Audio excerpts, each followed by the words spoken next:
வணக்கம் வணக்கம். Welcome to the new episode of Sutta Kadhai. புதுசா ஒரு எபிசோட் ஆரம்பிக்கலான்னு இருக்கோம். இன்னைக்கு நம்ம என்ன பார்க்க போறோம் பாத்தீங்கன்னா, 2016 ஒரு பிச்சைக்காரன்ங்கிற ஒரு மூவி வந்துச்சு, விஜய் ஆண்டனியோட மூவி. அந்த மூவி பாத்தீங்கன்னா பிளாக் பஸ்டர் மூவியா அமைஞ்சிருந்துச்சு விஜய் ஆண்டனிக்கு. அந்த மூவியை ரீமேக் பண்ணியிருக்காங்க ஒடிசா லாங்குவேஜ்ல ரீமேக் பண்ணியிருக்காங்க. ஆல்ரெடி நம்ம ரீமேக்கை பார்த்தாலே என்ன மாதிரி ஒரு குளறுபடி பண்ணியிருப்பாங்கிறது தெரியும். இன்னைக்கு அந்த ரீமேக் பண்ண மூவியை பத்தி தான் இந்த வீடியோவில் நம்ம பார்க்க போறோம். இந்த வீடியோவை எண்டு வரைக்கும் பாருங்க, செம ஃபன்னா என்டர்டைன்மெண்டா இருக்கும்னு நம்புறேன். வாங்க டேட்டா வீடியோக்குள்ள போயிடலாம்.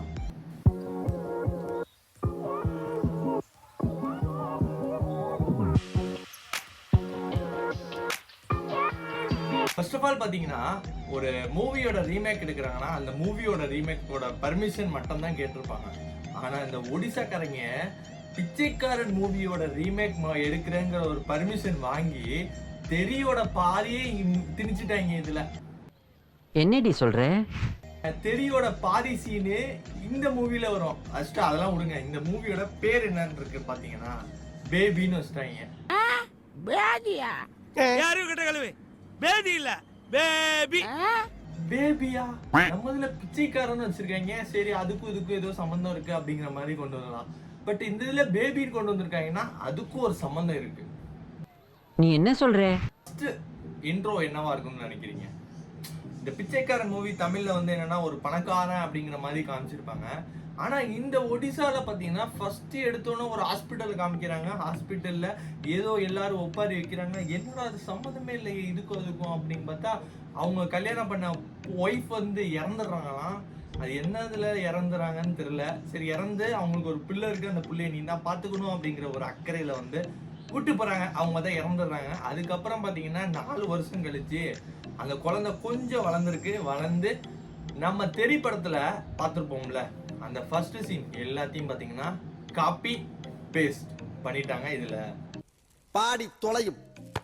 அப்புறம் தான் ஆச்சரியப்படுறாங்க, டேய் நீ பிச்சைக்காரன் படத்தோட ரீமேக் தானே வாங்கியிருந்த, இங்க என்னடா இதை உழைச்சிட்ட அப்படின்ட்டாங்கன்னா அது அப்படிதான் பண்ணிட்டாங்க. அதுல வர சீன் மாதிரியே பைக்ல வந்து வரப்போ பாத்தீங்கன்னா சகதி அடிச்சு போறது, இவர் சேஸ் பண்ணி போய் பேசி பல்பு கொடுக்குற மாதிரிலாம் அந்த மாதிரி சீன்ஸ்லாம் எல்லாமே இதுல இருந்துச்சு. அப்புறம் பாத்தீங்கன்னா நம்ம இதுல இருந்து ஈனா மீனா டீட்டா டூட்டான ஒரு பாட்டு, இதுல ஏதோ ஒரு பாட்டு வருது. அதே மாதிரி பாத்தீங்கன்னா அதே பாட்டு இதுலயும் வருது.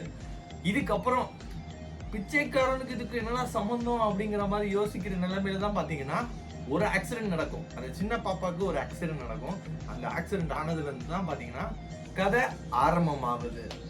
அதுக்கப்புறம் தான் நமக்கு சிங்க் ஆகுது. ஓ, இதுல வந்து பிச்சைக்காரன் படத்துல வந்து அவங்க அம்மாவுக்கு வந்து அடிபட்டுரும். அதுக்கப்புறமேல் பாத்தீங்கன்னா நிறைய இதுங்கெல்லாம் சொல்லுவாங்க, அதாவது ஃபாலோ பண்ணுவாரு அப்படிங்கிற மாதிரி தான். அதுக்கப்புறம் தான் நமக்கும் சிங்க் ஆகும். ஓ, இந்த பேபிக்கு இது மாதிரி ஆயிரும், இதை வந்து காப்பாத்த இவர் இது மாதிரி நடக்கிறாரோ அப்படிங்கிற ஒரு சிங்க் ஆகி அப்பதான் படத்துக்குள்ளே கொண்டு போறாங்க. லூசாடா நீங்க. அப்புறம் பாத்தீங்கன்னா அந்த பொண்ணுக்கு வந்து ஏதோ சட்டியில எண்ணெயை ஊத்தி நெத்தியில உழுவ வைக்கிறாங்க. அந்த மாதிரிலாம் சீன்ஸ்லாம் வந்துச்சு. அது கொஞ்சம் பாக்குறப்ப பாத்தீங்கன்னா என்னடா இது அப்படிங்கிற மாதிரி இருந்துச்சு. அப்புறம் பாத்தீங்கன்னா இன்ஜெக்ஷன் போடுறாங்க. இன்ஜெக்ஷன்ல வந்து ஒரு நீடிலே இல்ல, ஒரு சும்மா வச்சு குத்துறாங்க. அதை வந்து ஒருத்தவங்க வந்து கேப் போட்டு மூட்டி ஜோப்ல வைக்கிறான். என்னடா அப்படிங்கிற மாதிரி இருந்துச்சு. சரி, அதெல்லாம் விடுங்க. இதெல்லாம் வந்து இந்த அளவுக்கு நுணுக்கமா நோட் பண்றியாடா அப்படின்னு கேட்காதீங்க. நான் ஃபர்ஸ்ட் பாக்குறப்ப பாத்தீங்கன்னா அப்படிதான் இருந்துச்சு. என்னடா நீடில் யூஸ் பண்ண நீடில் தூக்கி டஸ்ட்பின்ல போடுங்களா, தூக்கி ஜோப்ல போட்டு போறீங்களே அப்படிங்கிற மாதிரி ஆகி போச்சு. அதெல்லாம் விடுங்க. இதுக்கப்புறம் தான் கதை சுவாரஸ்யமா போகும்னு பார்த்தா இதுக்கப்புறம் தான் பெரிய ஃபன்னே நடக்கும். என்னன்னு பாத்தீங்கன்னா, இந்த நம்ம பிச்சைக்காரன் படத்துல வந்து இவர் வந்து ஒரு மரத்துக்கு கீழே உட்காந்துருப்பாரு. ஒரு சாமியார் வந்து இவர் வந்து காப்பாத்துவாரு. அந்த மாதிரி சீன்ஸ். ஆனா இந்த இதுல என்னன்னா, அவன் பாட்டு செவனேன்னு உட்காந்துருப்பான். சாமியார் வந்து தம்பே இங்க வாங்க அப்படின்னு சொல்லி இழுத்துட்டு போவான். கரெக்டா இவன் இழுத்துட்டு போற நேரம் தான் மரம் வந்து விழுவோம். ஆனா அவன் செவனேன்னு அங்க ஓரமா உட்காந்தா கூட மரம் விழுந்துருந்தா கூட வேடிக்கை பார்த்துருப்பான். இவன் மேல விழுந்துரும், இவன் கூட்டு வரா பார்த்தா மரம் அங்க இருந்து விழுது. இவனுக்கும் அவனுக்கும் ஜஸ்ட் மிஸ் தான். உடனே இவன் வந்து ஓ இவனை காப்பாத்திட்டாரு இவர் சொல்றதுதான் பாக்கியம், இவர் சொல்றது எல்லாத்தையுமே வந்து நம்ம நிறைவேற்றணும் அப்படிங்கறது பாத்தீங்கன்னா இவர் வந்து திங்க் ஆகிட்டே இருக்கு. அதே மாதிரி பிச்சைக்காரன் மூவில வர மாதிரி தான் இதுலயும். அதுக்கப்புறம் பார்த்தீங்கன்னா அவங்க சின்ன பொண்ணு வந்து போய் அழுகுறாரு, பேசுறாரு. சின்ன பொண்ணு வந்து கனவுல பேசுற மாதிரி அப்படியே ஒரு சீன்ஸ்லாம் வருது. அதுக்கப்புறம் சரி ஓகே இது மாதிரி பண்ணா நம்ம சின்ன சோட்டி குழந்தை வந்து பேபி வந்து உயிர் படைச்சுப்பா அப்படின்னு சொல்லிட்டு இவரும் வந்து பிச்சைக்காரனா நடிக்க போறாரு. ஃபர்ஸ்ட் போறாரு, யாரா இது பைல்வான் மாதிரி இருக்கான் அப்படிங்கிற மாதிரி எல்லாம் பாக்குறாங்க. கலரிங்லாம் அடிச்சுக்கிட்டு பார்க்க வந்து வடக்கு நண்பர் மாதிரி போயிட்டு ஃபர்ஸ்ட்ல உள்ள பர்ஸெல்லாம் எல்லாத்தையும் எடுத்து காசெல்லாம் வாரி விளைச்சிட்டான். அதுக்கப்புறம் பார்த்தீங்கன்னா சூட்கேஸை கார்லேயே விட்டு வரான். அதுக்கப்புறம் பார்த்தீங்கன்னா பிச்சை எடுக்கலான்னு போறான். டயர்ல இருந்து எடுத்து கிரீஸை தடவுறான். தடவி பிச்சை கேட்கலான்னு போறான். அடி வாங்குறான். அடிச்சு துரத்தி விடுறாங்க.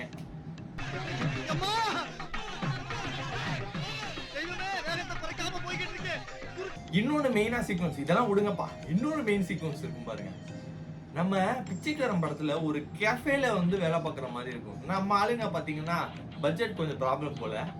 ஆனா வந்து ரோட்டு கடையில பாத்தீங்கன்னா கேஃபே மாதிரி ரெடி பண்ணி அந்த ரோட்ல வந்து பாதி ரோட்ல மறைச்சி கேஃபேவா ரெடி பண்ணிட்டாங்க. அதை ரெடி பண்ணிட்டு ஆளே இல்லை, இருட்டடைஞ்சு போய் கிடக்கு. இவர் பார்த்தா போறாரு, உடனே கஸ்டமர் வந்துட்டாங்க அப்படின்னு சொல்லிட்டு எல்லாரையும் எழுப்பி விட்டு வாங்க பீஸா செய்வோம், பர்கர் செய்வோம்னு சொல்லி செஞ்சு கொடுத்து சாப்பிட்டாரு. அப்புறம் சாப்பிட்றப்ப ஒரு லுக்கு,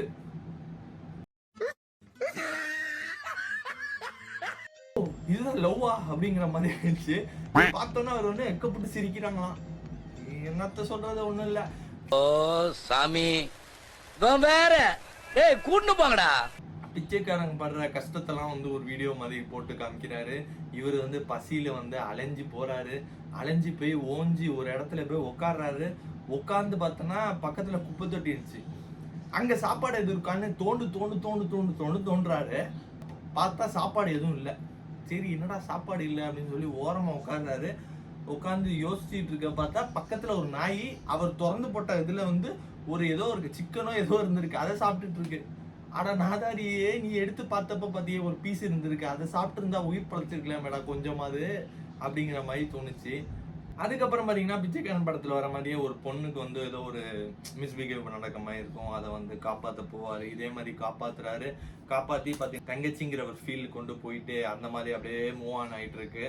அந்த பொண்ணு தான் வந்து மனநிலை பாதிக்கப்பட்டிருக்கு அப்படின்னு சொல்லிட்டு இவரே பிச்சைக்காரரு. இப்போதைக்கு பாத்தீங்கன்னா எந்த இதுவுமே இல்லை. ஆனா இவர் வந்து ஹாஸ்பிட்டல் கூப்பிட்டு போய் அட்மிட் பண்றாரு. அட்மிட் பண்ற இடத்துல பாத்தீங்கன்னா அந்த கெஃபே வச்சிருந்த பொண்ணு வருது.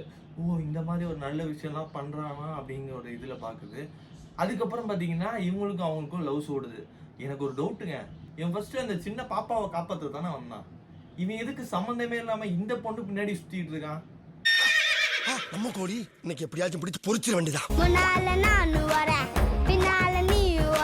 கதையை எப்படி கொண்டு போறாங்கன்னே தெரியல. இது என்ன கடைசியில வந்து பொண்ணை காப்பாத்த இவன் போறான் மாதிரி இல்ல, இந்த பொண்ணோட வாழ்றதுக்கு போராடி இருக்கான் இவன்.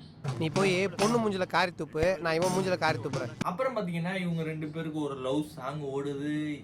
இவன் என்னன்னா இது பின்னாடி ஓட, அது என்னன்னா அதுவும் பின்னாடி ஓட அப்படிங்கிற மாதிரி ஒரு லவ் சாங் ஓடிட்டு இருக்க நேரத்துல பாத்தீங்கன்னா அப்படியே கொஞ்சம் கதை கொஞ்சம் போயிட்டே இருக்கு. அதுக்கப்புறம் பாத்தீங்கன்னா அந்த விஜயண்ணி நம்ம தலைவர் பாத்தீங்கன்னா கடைசியில வந்து இவங்க யாருங்கிறது தெரிஞ்சிரும்ல. அதே மாதிரி பாத்தீங்கன்னா மேடமுக்குமே தெரிஞ்சிரும். மலையில வந்து முக்காடெல்லாம் போட்டுட்டு வேகமா போவாங்க. போற வழியில பாத்தீங்கன்னா மழை வேஞ்சிட்டு இருக்கும். பிச்சைக்காரங்கெல்லாம் தட்டுல தலையெல்லாம் வச்சுட்டு உட்காந்து இருப்பாங்க. தலைவர் பாத்தீங்கன்னா குளூர்ல நடுங்கிட்டு உட்காந்து இருப்பாரு. இவங்க பாத்தீங்கன்னா ஒரு ரெயின் கோட் எடுத்துட்டு போய் கொடுத்துட்டு அதுக்கப்புறமே நீங்க யாருங்கிறது தெரியும் அப்படிங்கிற டீட்டெயில் எல்லாம் சொல்றாங்க.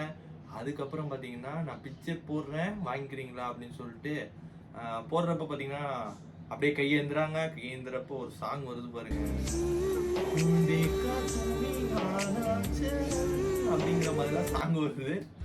அப்புறம் பாத்தீங்கன்னா தலைவர் நீங்க எதுக்கு வந்தீங்க? பிச்சை எடுக்க தானே வந்தீங்க. ஆனா அதை தவிர்த்து எல்லா வேலையும் பாக்குறீங்களே, பொண்ணு பின்னாடி சுத்துறீங்க, ஹாஸ்பிட்டல்ல போய் அட்மிட் பண்றீங்க, பீஸா சாப்பிடுறீங்க, எல்லாமே பண்றீங்க. ஆனா அந்த பிச்சை எடுக்கிறத மறந்துட்டீங்களே அப்படின்னு சொல்லிட்டு ஒரு ரெண்டு பேர் ஞாபகப்படுத்துறப்ப பாத்தீங்கன்னா சரி ஓகே நம்ம பிச்சை எடுப்போம் அப்படின்னு சொல்லிட்டு ஒரு ரெண்டு சீன்ஸ்ல அப்படியே பிச்சை எடுக்கிற மாதிரி காமிச்சிருக்காங்க.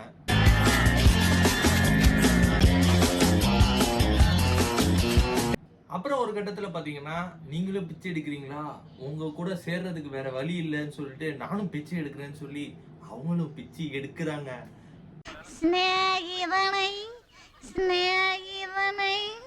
ரகசிய ஸ்நேகிதனை சரின்னு சொல்லிட்டு வீட்டுல சோகமா போறாங்க. எல்லாரும் வந்து கடைசி தண்ணி ஊத்துவாங்க அப்படின்னு சொல்லி இவங்க கூப்பிடுறாரு. இவரும் போயிட்டு கடைசி தண்ணி ஊத்தலான்னு போறப்ப பாத்தீங்கன்னா குழந்தை பொழைச்சிருச்சு. அதோட கதை முடிஞ்சிச்சு.